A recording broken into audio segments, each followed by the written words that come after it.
Desainer Ivan Gunawan dan Ayu Ting Ting dikabarkan saat ini begitu dekat. Meski begitu belum ada kejelasan hubungan keduanya apakah telah resmi pacaran atau hanya sahabat dekat. Baik Ayu Ting Ting dan Ivan Gunawan belum menjelaskan secara terbuka status hubungan mereka. Kalaupun pacaran dalam waktu dekat keduanya dipastikan tak akan ke pelaminan. Pasalnya pria yang kerap disapa Igun ini mengatakan hingga saat ini belum kepikiran untuk mengakhiri masa lajangnya.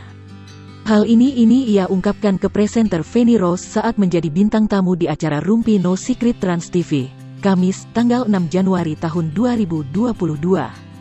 Blak-blakan di segmen Rumpian Durjana, Igun menyampaikan hal tersebut. Ivan dicecar beberapa kalimat yang berhubungan dengan dia termasuk di dalamnya terkait rencana pernikahan. Kalau mendengar kalimat, "Kapan sih nikahnya?" ucap Feni Rose. Sontak Ivan menjawab seperti berikut ini. "Belum ada kepikiran," akunya sambil tertawa.